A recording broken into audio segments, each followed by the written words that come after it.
Welcome to AT&T Presents Meet the Innovators, a podcast series profiling some of the most notable names in technology. This episode features Anthony Frasier, co-founder of the Fat Startup and Tech 808. And now, let's meet the innovator. Thank you for tuning in to another installment of the AT&T Meet the Innovators podcast. I'm your host, Pendarvis Harshaw, and today our guest is one of the founders of Tech 808, Anthony Frasier. Anthony, thank you for being here today, man. Thank you for inviting me. I'm glad to be here. Welcome. We're in New York City, overlooking the city. Nice little rainy day, but we can make the best of it, man. Yeah, it's November, man. It's rainy and snowy weather coming up, so. Looking forward to it. I'm not. Where you from, man? I'm originally from Newark, New Jersey, born and raised. What's it like to be raised in Newark? Challenging. I didn't grow up with a lot of resources, I would say. Me and my mother and my brother kind of moved around a lot. Never really had a stable place, but Newark was a really special place though, because I learned a lot. Hardship can teach you much, and that's what I would say. I've heard that innovation often comes out of lack. Do you believe that? Yeah, definitely. A lack of, I guess, just being satisfied, right? And so when something's not going your way or something's not pleasing you, you want to change it or make it better. That's innovation, definitely. Yourself, I did a little reading and it said that you got into rapping at an early age. A little lyricism. Yeah, I was trying to get out there. I always loved hip hop. I thought I was a little MC. I thought I could spit some bars. It was just a little thing I was doing with my friends. Nothing serious. How far did it go? Did you ever do performances, put a mixtape out or anything? Actually, I did. Yeah. And it's hidden. Nobody will ever see it. It's hidden. Why? Nobody will ever hear it and see it. What was it called? I don't know. It's easy to find, so I can't say. It's too hidden, easy. But it's easy to find. It's easy. If I tell you the name, you'll get it in a second, but... Okay. That's why I was like, nah, that's going to stay hidden forever. Nobody can ever know I ever did this. All right, I might have to make some calls to Newark, man. Find this mixtape, man. Oh, man, you might find somebody. I don't know. We'll see. All right, and then same article I read, it said that you made a pivot somewhere in your career. Can you tell us about that pivot that you made? Yeah, that was when I started a gaming site with a few friends of mine that I didn't even meet in person. I just knew these friends over the internet. We just like playing video games a lot, so we just decided to make a website and talk about video games. That was it, do reviews and things like that. And before you know it, a lot of game developers started paying attention and started sending us games, early copies of games. I still get early copies of games to this day, movie previews, things like that. And I was like, this is way better than whatever else I was doing, Better than rapping. Better than rapping. Actually, at that time, I was actually working at a retail store. I had dropped out of college. And so I didn't really know what I wanted to do, I was working at a retail store and I was just doing the gaming thing at night.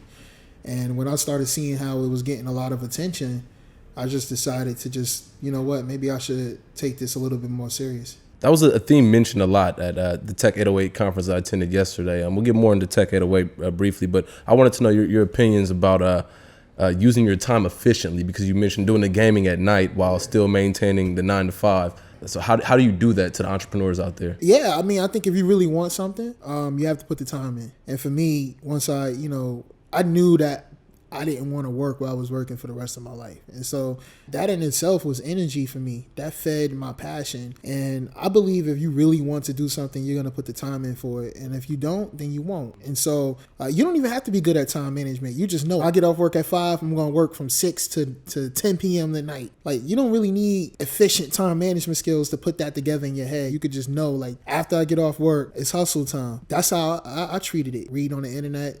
Study what I need to study, learn what I need to learn to take me to the next level. And then where's the gaming site now? It's still up, thecoalition.com. What are you looking to do with it? I don't know. I'm thinking about doing something different with it. Right now, we got about 6 writers.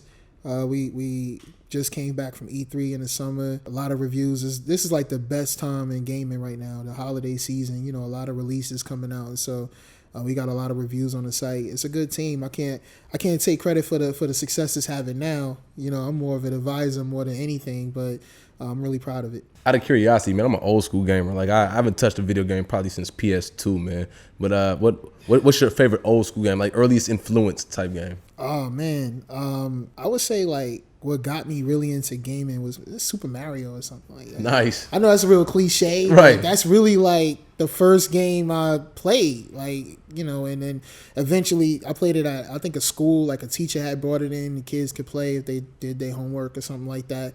And so I just got, you know, stuck with it. Like, oh man, what do I play more? And I think my uncle he had a Super Nintendo. And so he had Tecmo Bowl and all that other stuff that was out, and I was trying to get in and play that, sneak into his room and play that for a minute and get out before he get home. I was one of those kids. That's wild that you said your love for video games started in schools, man. Do you think there's room for video games in schools as an educational tool? Of course. There's books, studies, all types of stuff that's out right now that says like video games can help a kid in decision making and reflexes, all types of different things. I think this is something that's a no-brainer. And then creating games itself gives them education a little bit more. It's more interesting. If you tell a kid now, learn, you know, how to code, they don't really know. They don't really see a future in that. Because I'm a kid, I don't really care about getting a job at Google or Facebook. That's not what I'm concerned about right now. But if you tell a kid, you know, learn how to code to create a game that could be on the iTunes store so all your friends could play it, I think that would get their attention, right? And so I think the messaging needs to change, and definitely I think games need to be embraced. That's another theme that was brought up yesterday at the Tech 808 conference, is creating creators as opposed to consumers. Yeah, exactly. I'm all about that. What about recent releases? What's your top recent release video game? Man, I think I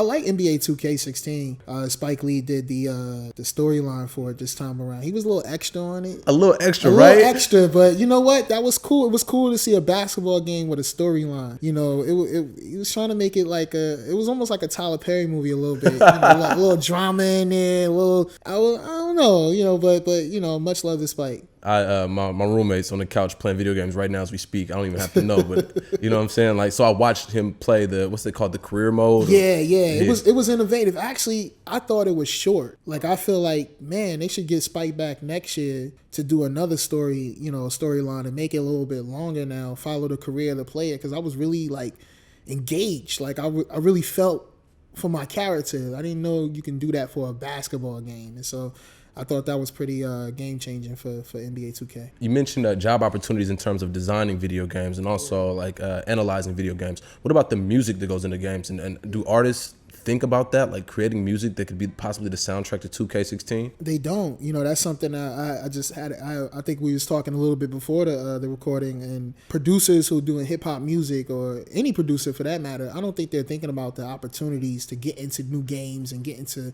all these different new interactive medias that are releasing, and apps, all types of stuff where there's the opportunity to spread your creative energy and make music. And so I definitely want people to start thinking that. It's a great way, man. As you're talking about it, made me think of like a Tony Hawk Pro Skater. Yeah, I had Tony Hawk Pro Skater too. I remember the whole soundtrack. Yeah. A whole bunch of songs I never heard. I would have never listened to before. Never would have listened to. Alternative rock, country songs. But I'm singing the songs because I'm playing the video game for like 3 hours a day. Madden did a lot of that. Grand Theft Auto did a lot of that. Grand Theft. You could change the radio station. The radio station and things like that. That was cool. Like, I was playing like, I don't want to promote NBA 2K too much, but I was like, when it was I was playing the game and I was thinking like the announcers and the music. I'm like, man, I remember playing, you know, this game on Super Nintendo, and it was just the quietest game ever. Like, if you go back now, it's so quiet. Like, you don't hear nothing. You just hear the bells ringing. But then you play it on a new Xbox or the PlayStations, you hear the announcers, you hear the music, you hear the crowd getting into it. And during playoff time, they all got on a different shirt. I'm like, man, the different shirts and stuff like that. And so I was like, man, like, this is amazing. We came really far. In a short amount of time, too. They got the in-game interviews. That was what really blew my mind. Like, That's so innovative to like create the whole environment, the whole experience of what it's like to watch an NBA game, but you're in control, man. Exactly. That's great. I wanted to switch up gears a little bit, man. Talk about Tech 808, man. Yeah. What's the story? What's the origins, man? The origins is simple, man. You know, one of my partners, two of my partners, Jason and Jade, had came to me and James Lopez with the idea of like, hey, let's do a tech conference. You know, me and James, we have been doing, under the Fat Startup flag, we've been doing events for about 2 years, you know, interviewing some of the greatest entrepreneurs today. You know, Gary Vaynerchuk, Ben Horowitz, Alexis Ohanian is the co-founder of Reddit, lots of different people. And so when they came to us and said, yo, like, maybe it'd be cool if we can do like a larger conference. And at first, we were a little bit reluctant, but then, after a while we were like, you know what, let's try our hand at that. And so that's really how it came to be. They came to us with the idea, and we was like, okay, let's cook it, let's marinate it, let's turn it into something that's really fast startup like, and that's what we did. You've had multiple conferences, right? You've had two on this coast? Yeah, we had two. So we did DC, and the recent one was New York City. Okay. And we did one in Oakland. One in Oakland. I was going to ask, what's the difference? I'm from Oakland, by the way. Okay. What's the difference between the tech community on the West Coast and the tech community on the East Coast? I would say it's a lot more resources on the West Coast, only because you're in that energy, of Silicon Valley. But now New York is rising so fast that it's hard to tell the difference almost. This year, it's really hard for me to tell the difference this year. I think in the beginning, you could really tell a difference. Like 2 years ago, you could still tell a difference. But now New York is like slowly but surely becoming the place to be for tech because of the many industries that exist here. I don't know too much about the West, about San Francisco in general, but I know that in New York City, there are tons and tons of different industries here. And so if you're coming out, no matter what tech company you're creating, no matter what niche you're in, you're going to find someone to connect with and really build with. It doesn't really matter what niche. And so that advantage, I think, is hard to ignore. On the West Coast, though, everybody's more happy, man. That's really what it comes. You see a lot more smiles, a lot more friendlier, sunnier days. It's real cool, 70 degrees every day. So that I think that helps a lot of the energy over there in general. You feel more creative when you feel better. Exactly. So. I think that was another point brought up at the conference, was that all the different industries. And then, New York in itself, you can get into fashion, you can entertainment, law, medical field, industrial. They mentioned 3D printing is something that's big out here. Yeah, 3D printing slowly. Slowly, because 3D printing was a big buzz around that like a year, 2 years ago, but now you don't really hear too much about it. Tight, man. That's awesome to think that a young person growing up could have an interest in fashion, and at the same time it'd be applicable to the tech world. Word. So I think we're going to take a quick break, and then we're going to come back, and I got some more questions about Tech 808. Innovators are the new superstars. AT&T is the network that inspires, delivers, and empowers their dreams. And we're back to Meet the Innovators with my guest today, Anthony Frasier. I'm your host, Pendarvis Harshaw. When we left, we were talking about Tech 808 and some of the industries going on in New York. Yeah. And one of the things mentioned yesterday at Tech 808 was seeing individuals, people of color, women of color, in the industry, and young people looking to them as examples of what they could be. Yeah. How important do you think that is? When I wanted to get into the tech industry, I didn't really see many examples that look like me. And so that didn't really discourage me, but I could see how that could be discouraging for a lot of people. And so I've talked to people before where they were like, oh, that ain't for me. And what makes you think it's not for you? Because they look at who's involved and they don't see anyone that looks like them. So we had a lot of high school students in the audience yesterday, and so I was just happy that they were able to see people of color on stage who are really wildly successful. And for them, they probably look at them and say, even if they didn't take away like no real gems, they're at least going to leave with the idea that, I can be that. Like, that could be me. If they left with that idea, then we did a good job. Because even if they didn't take one note, they still left with the idea that I can be that person on stage because that person looks like me, and I think that's really important. Right, like almost a symbol, right? Yeah, just the idea alone, just to implement an idea in someone's head that could be you. That's important. That's all I needed was just the idea that, that can be me. Or look at like the cover of Black Enterprise or something. I used to look at that because that was like the only place I could find like successful, Black people who look like me, and I can look at that and say, oh, that's cool. And then I think on top of just being a symbol, an individual with darker skin tone, I think that the stories of the individuals on stage was something that hit home. The keynote speaker, her name was Lauren. Yeah. Lauren, her story about being a single mother and making it through all that she's made it through. Yeah. And then later on that afternoon, Tristan Walker being on stage and talking about growing up in the projects and making it to where he's made it. And even yourself, you're saying you're coming coming from Newark and hard backgrounds, and now you're on stage hosting this event. For you to get on stage, even just with your accent and just the way you carry yourself, I can imagine a high school kid being like, man, he's not too far removed from me, you know? Yeah. I mean, I tried to change it don't work for me. It don't work for me. I've tried to do the whole change it up. I'm me, man. And I think that that's a cool thing about, you know, myself, but also that's the cool thing I'm able to show other young people. Say, yo, just be yourself. You know, long as you know what you're doing, you know how to create, you know your industry well, you know how to build. Nobody can tell you anything. You know, traction is really where it's at, especially in business. And so you can walk in there with a kufi on and whatever, you know, you doing your thing, you making sure you're hitting your numbers right, you built something amazing or you're doing something amazing that's newsworthy, then it doesn't matter. Did you ever feel like you don't belong at the table? Yeah, definitely. You know, one of the first experiences I had in the tech industry is when I actually moved. I actually lived in Mountain View for a while. And, you know, in that Silicon Valley, I went to a lot of different tech events where, you know, me and my partner at the time were like the only black people in the room. And, you know, it was really awkward, like super awkward. But you know what? The way I thought about it was, okay, well, here's my advantage. They're going to remember me. So that's true. I feel like you just got to figure out what the advantage is and focus on the advantage rather than the disadvantage. That's awesome. That's an awesome way to spin it. Did they remember you as the black guy or did they remember you by name? Some people probably remember me by the black guy thing. They never say that though. I don't think nobody's ever told me that. But I think it's cool. Like as long as you remember me and you remember what I'm doing, and I think that, you know, that's how I stand out amongst them.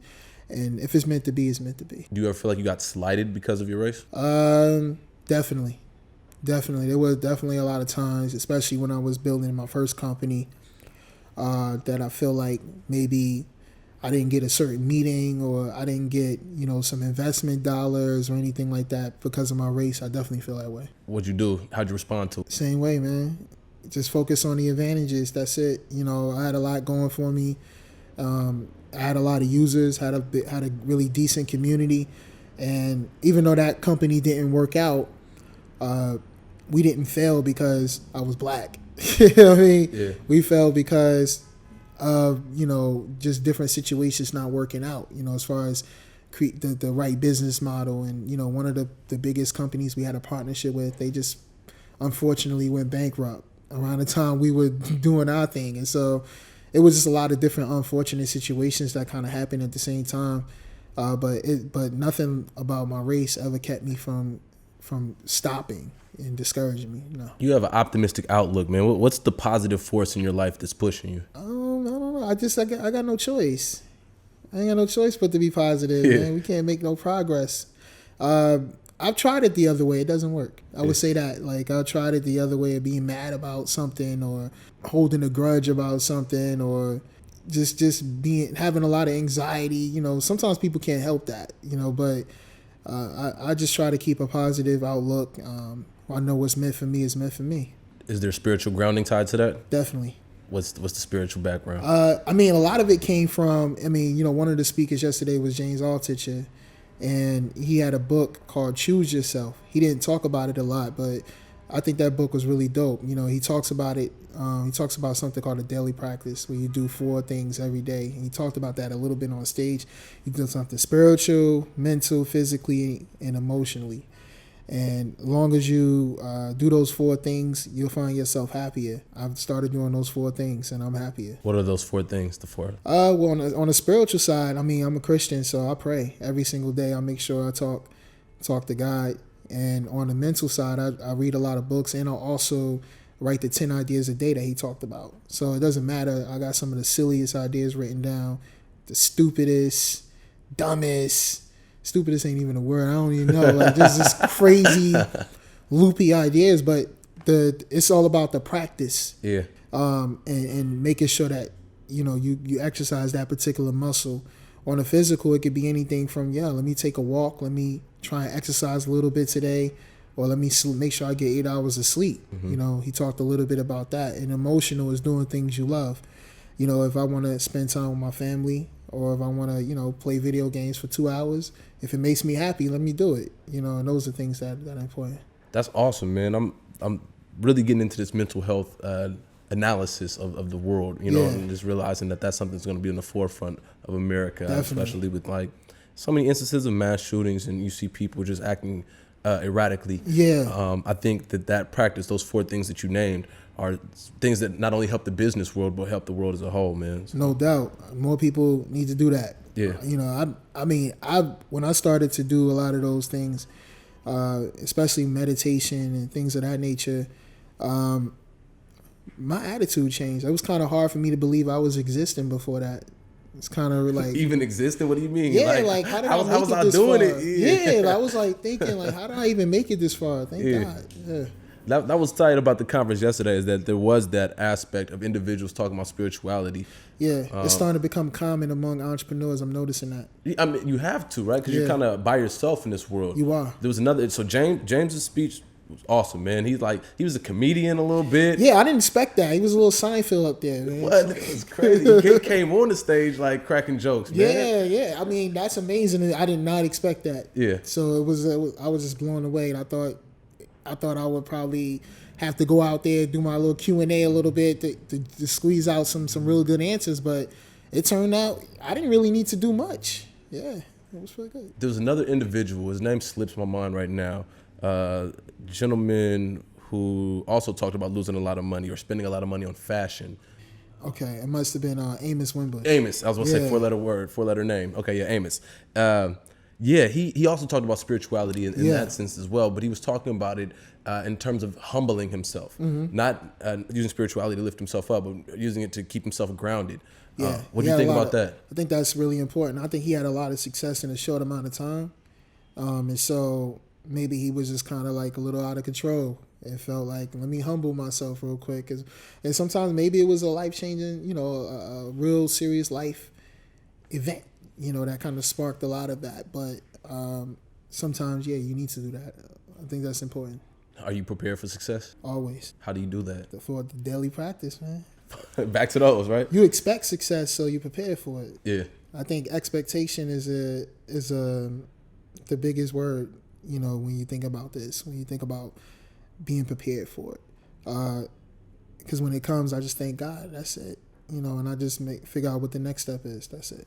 I was clicking around through the Tech 808 website, and I saw the stories of Michael Jordan and another innovator that was on there. What's his name? Reading through my notes real quick. Michael Jordan's story was on there, and there was also the story of... Was it The Men Who Fell 1,000 Times? Yeah, exactly. That was the name of the post? Yeah. Okay, yeah. Why do those stories exemplify success?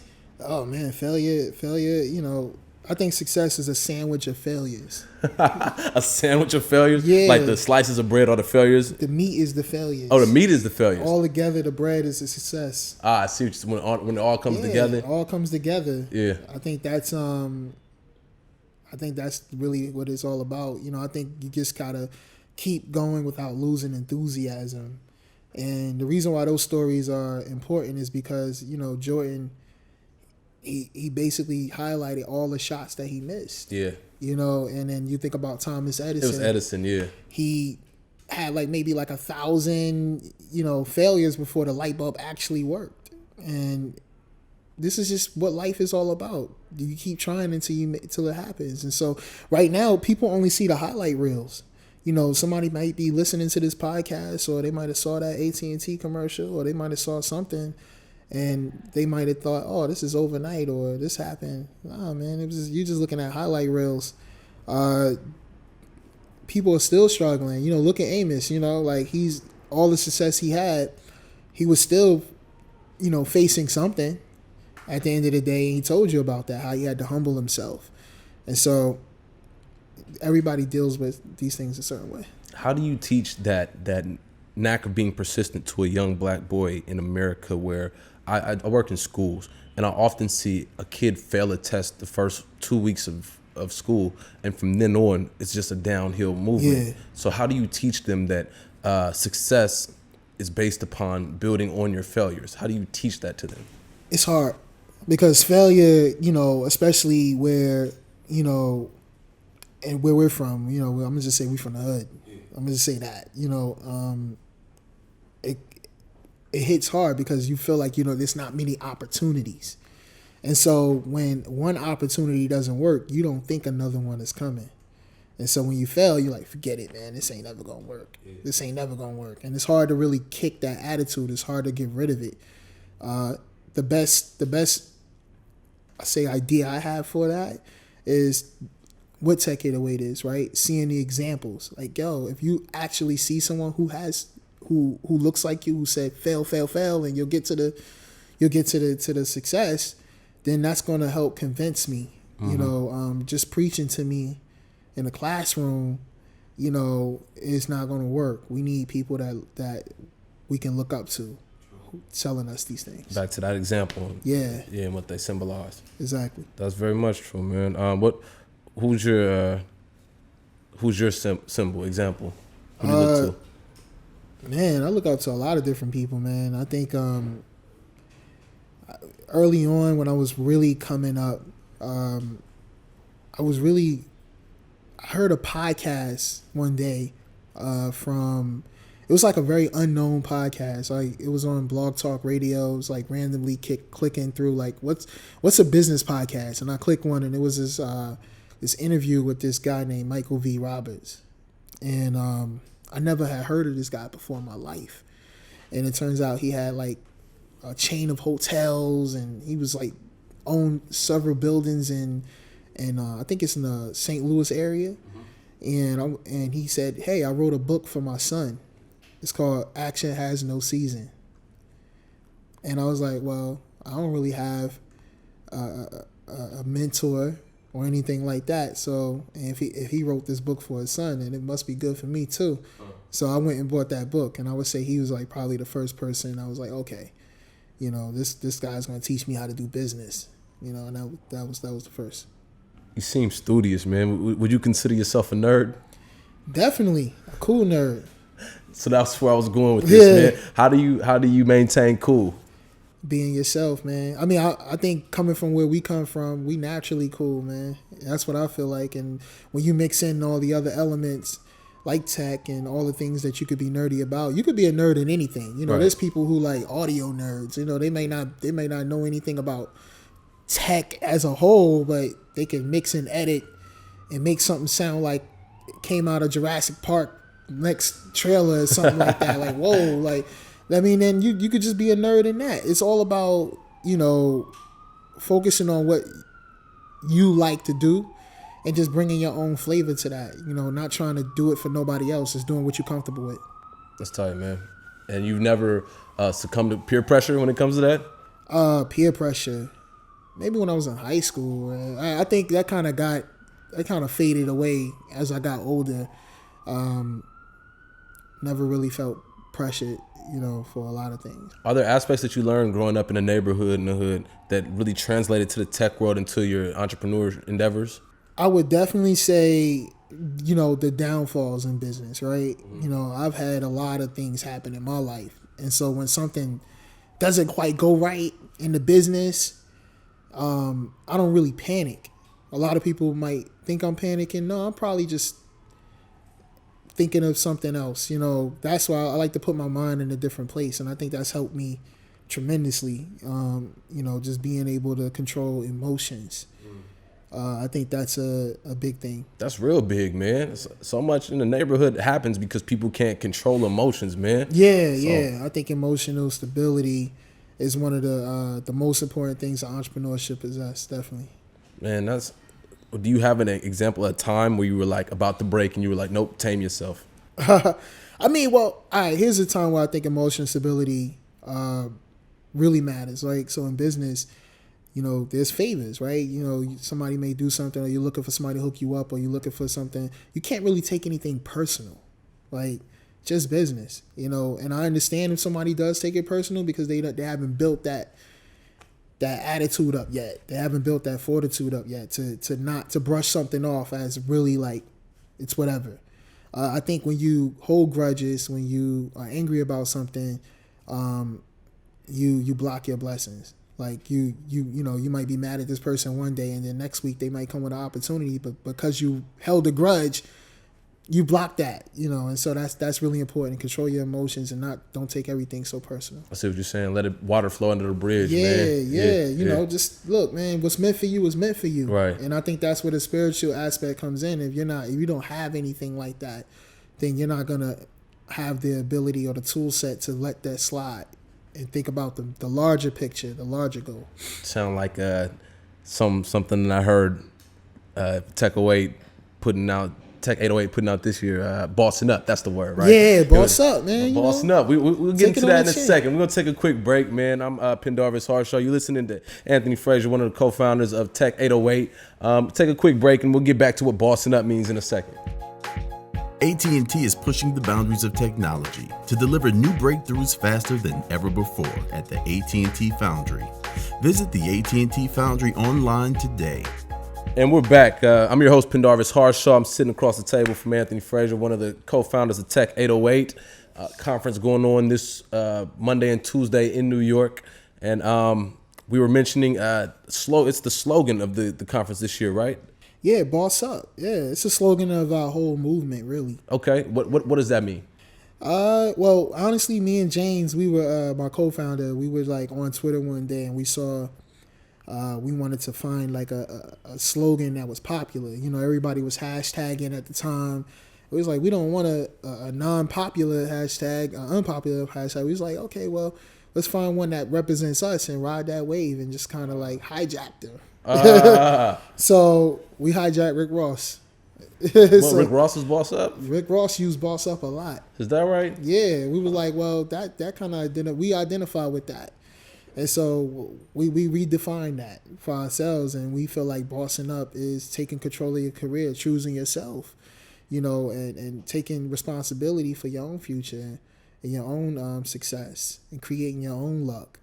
You know, things like that. That's what bossing up is all about. Yeah, that's it's definitely a term used in Oakland. I would attribute it to Snoop. I think he put out a short film or something like that called Boss Up. That's probably where Ross got it. You know what I'm saying? Ross probably jacked it from him, right? He probably got it from him, and he got it from him, and yeah. you know. That's hip hop for you. You know what I'm saying? Yeah, and actually, I think people discovered us because they were on Twitter and they might have followed the hashtag because Ross is using it, and probably saw us in the mix. So we will have Boss Up with a entrepreneur interview link in the tweet. Yeah. And so somebody will probably click on that, look at the title, and click on that, and kind of discover that and become a fan after that. That's tight, man. To me, boss up, same definition, man. Yeah. Be assertive. You know what I'm saying? Exactly. Be about your business. Exactly. And that's something I think that young black people of color all across the board need to know, to like go ahead and like pull yourself up by your bootstraps and get to it. Word. I think, you know, one thing I hear a lot, especially in the tech community, is nobody's giving me money. Right. Everybody wants money for their idea. And, you know, when we started the Fat Startup, me and James, we spent $2 on a domain name. That's it. Dang. That's it. And so for us to be, you know, even where we are today with the conferences and everything, just boss up. Yeah. You know what I mean? Like, don't wait for nobody to tell you, you know, how, you know, what to do and stuff like that. You just gonna have to figure it all out. You know, when I was just starting out, I was at the library every day, you know, trying to learn how to code, looking at interviews. You know, I was just trying to boss up. You know, teaching yourself how to code. Yeah, Dang. you know, that's how I was able to land my first job in the tech industry. You know, because, you know, when I quit that job at Kmart, I had to figure something out. I was like, how am I going to get in the tech industry? So I went to the library every day and had to learn the skill set. And thank God they put me on as an intern, and then eventually I got hired. So you were in the library reading about coding, or you were actually doing coding on the computer? On the computer. I needed a place. Where I could just not have video games around me. Even though I loved it, you know, I needed a place where I could just study, focus, and then of course I was reading books too. But I just wanted to be in a place where it was just all about learning, and that was the environment I was in. And we haven't mentioned that, the Fat Startup. Tell us something about that. Why the name initially? It's based off the name, the Lean Startup. So the Lean Startup is a business methodology where you build, measure, and then you learn, and you keep doing that until you reach product market fit, which is like you found your customer base, basically. And so we liked it because it was like you can take Lean methodology, and you don't need as many resources to get a business off the ground if you follow that. And we felt like, we want to apply that to what we're doing to like people that look like us. And so we was like, well, we're not lean. Let's just throw the word fat in there since it's such a hip hop term, and we were already dealing with hip hop lyrics, so we just went with it. What role does hip hop play in the tech world? Man, it doesn't play. Well, our people play a big role in the tech world. I think people of color, some of the biggest consumers are. The most popular technologies, apps out there, especially Twitter. And we need to play a bigger role right now because I don't feel like problems in our community are being solved. I went, when I was living in the Valley, there was an app for everything. Come do my laundry. Come pick me up. Uber got really popular. Come do this, come do that. There's like a whole bunch of problems that are, they're cool problems to solve, but what about the problems that are happening in our neighborhoods? When are people going to start solving those problems? And I think we need to, and that's something that hip hop was all about, right? Hip hop was all about how do we solve the problems in our neighborhood? Mm-hmm. And so all we got to do is take that same energy and apply it to building something actionable. Yeah. That's interesting, man. I was doing some tech reporting in the Valley one time, and a gentleman from India, he told me that the problem that he had with Silicon Valley is that a lot of innovation comes to make money for the people who have money, mm-hmm. as opposed to innovation to help people in need. That's true. That's the way, and that's why you see those apps that come clean my house and come do this. And don't get me wrong, those are useful, but we need things for our community. I don't even know what those problems are because nobody ain't solved them yet. I didn't know I needed somebody to come clean my house with a touch of a button until somebody told me I need, right, and things like that. So I'm eager to see some of the problems being solved. Right now, hair care and health and beauty, I see a lot of young African American founders coming out with apps and programs and different startups that are based around that. Tristan Walker, for example, who was one of our speakers, Bevel is an app that solves the problem of, curly hair growing under the skin for men of color, and I think there you go, right? Here's somebody solving a problem that, people of color have. I doubt that'll be his last product. But then I also know another young lady, Candace Mitchell. She has an app called My Ivana where it helps young women find, hairstyles and book hairstyles from their beauty salon. That's local to them, and that's something that a lot of black women, they love their hair, and so we got the most stylish, women out, and so and they take it serious, and so here's an app that understands that and trying to help aid that. I'm gonna give you the power of authority right here and ask you if you could solve any problem in the world, what would it be? What would you create an app for solving? Man. You stumped me now. You only could solve one thing. Solve one thing? One thing. Oh, man. Poverty. Yeah, I'll find an app that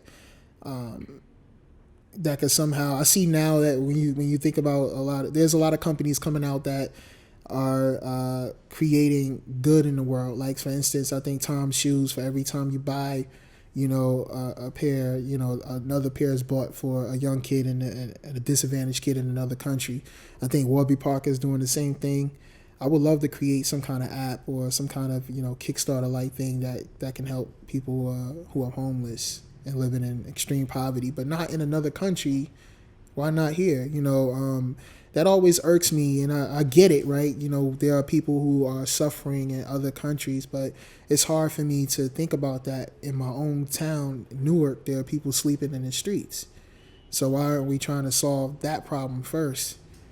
The problems at home, especially that's dealing with poverty, instead of out there. I've never seen anything like it before. When I went to LA, it was actually with AT&T, and we drove around. LA, and one part of town we drove around was I think it's called Skid Row. I've never seen nothing like that in my life. Yeah. I thought I'm from Newark. Yeah. I was like, I thought I seen every hood in the world.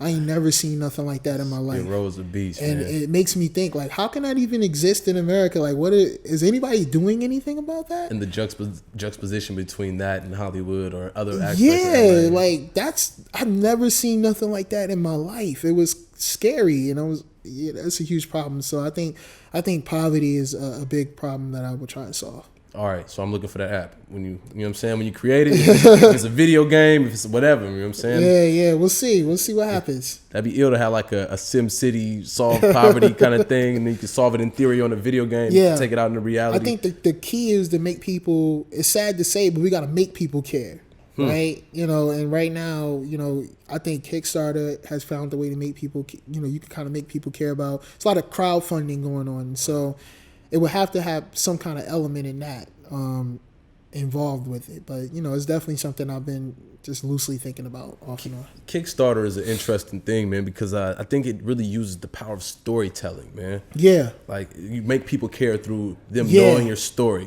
Exactly. And I think that's something that, you know, these people didn't end up homeless for no reason, right? Exactly. Everybody has a story. Yeah. And so maybe there's something there. Maybe you just solved the app problem right there. Right then and there, right? Get to these people's story, make them care. Exactly. There you go. Man. All right. Anthony, we're going to take a quick break. Okay. That's the voice of Anthony Frasier. I'm Pendarvis Harshaw. We're going to take a quick break. Be right back. AT&T is at the crossroads of technology and urban culture.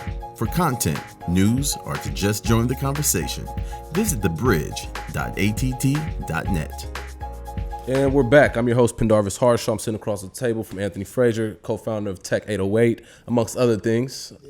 And I was wondering, man, what's it like to be on TV, man? Like the AT&T commercial. What was that like to film and then to see yourself? It was a new experience to film. You know, when I dropped out of college, I was in school for film. Okay. And so I was like, oh, man, how do I stay in this world? It was kind of cool. They treated me real well. So I was like, maybe I need to be an actor. But nah, as soon as I got home, reality struck. So I was like, nah, this ain't it. But it was cool. You know, I thought it was actually going to be a commercial that ran online. And so when it was on television, I was pretty surprised. Somebody had tweeted me and said, hey, I just saw you on VH1. It's like, okay, maybe it was somebody else. Cause I heard it was just on the internet. Yeah. But yeah, it was true. You know, a lot more people tweet, text you and stuff like that. So it's interesting. It's not the first time I've ever been on TV, but it's definitely, I think the first time, I think people who are young might have seen me like that are kind of millennials kind of saw me on television, and a lot of people email me wondering what it is that I do. Right. What is it? And you know, so it was always interesting. That's tight. So it's also like a commercial for you and your brand as well, right? Yeah. Definitely. Definitely a commercial for that. But it was a good look. I'm thankful. Wow. What made you get involved with AT&T? Why not? You know, I think first of all, I've always been an AT&T customer. You know, so right now on the phone. Yeah, you know, so and I thought it was cool. Like I thought, you know, for them to reach out and even care about what we were doing and care about diversity in tech, I thought that was pretty admirable. So I definitely wanted to find out how many ways I could contribute. I'm still trying to figure out ways I could contribute along with AT&T, so I'm looking forward to it. What does it mean to you to have AT&T be a backer of this event, this Tech 808? It means a lot. And it's letting people know that, you know, there are a lot of people who hear you. You know, there are a lot of people who understand your struggle. And there are a lot of people who, when I say a lot of people, I mean like bigger voices. You know, AT&T has a huge voice. And I think a lot of people may feel like they're not being heard about, not being recognized, and not being relevant in the technology industry. And having a big voice like AT&T help project those images that we're trying to create, it can only do good. Is this the start of corporate America starting to see that people of color have a place in the tech industry? I don't know about corporate America. It's the start of AT&T, but I can't speak for everybody. I can see. Yeah. Take it as it comes, kind of thing. Yeah, Right? yeah. Don't get too far ahead of yourself. I understand, man. Just out of curiosity, what are the top apps you use on your phone? Because you brought up your phone, I looked at it. Oh wow. Yeah, what apps are you using? Man, Google Inbox. Google Inbox. Okay, yeah. I can't lie handle about all your that. business on the go. Email. Yeah, Yeah. that's basically Google Inbox. The other app I would say I'll use a lot is the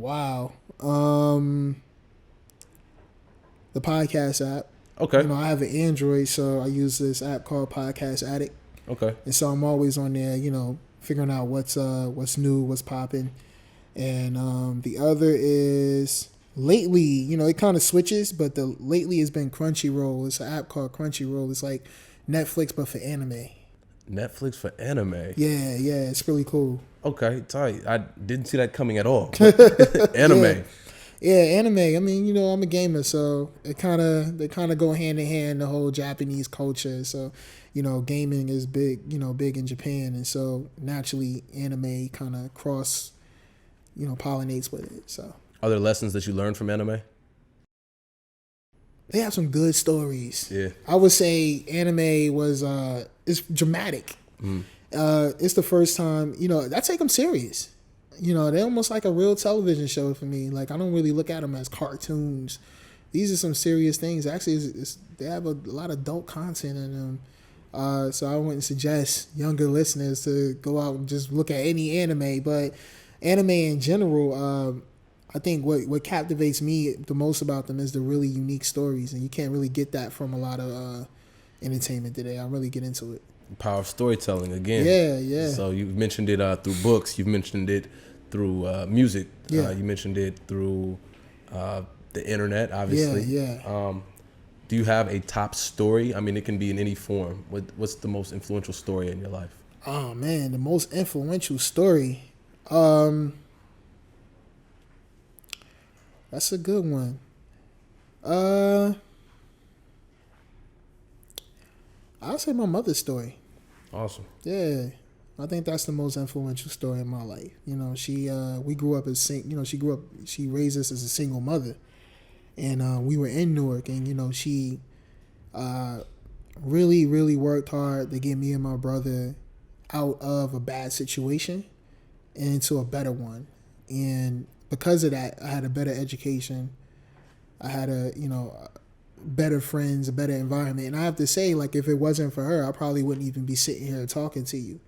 Because if she didn't take me out of that environment that I was in, I would have never discovered my love for technology, video games, or any of that stuff.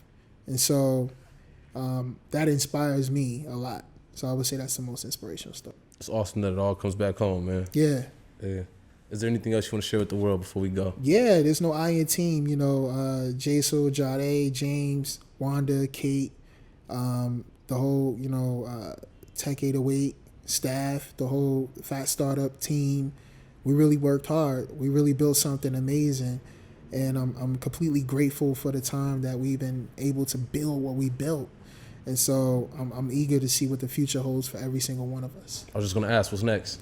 We'll see, man. We'll see. I don't want to put out, what's next. I mean, I want to take this message a little bit global, man. I want to figure out how to, take what I've learned from these last 3 years and scale it. Like, how do I reach more than 300 people in the room? And figure out ways to do that. And of course, I'm definitely thinking about writing a book. Oh, okay. Yeah. Okay. I'm looking forward to it, man. Yeah, definitely. Well, best of luck with all of the endeavors. That was the voice of Anthony Frasier. I'm your host, Pendarvis Harshaw. This has been a podcast for AT&T about innovators. And thank you for your time, man. No problem. Thank you for having me. I appreciate it. Thanks for listening. Stay tuned for more episodes at thebridge.att.net.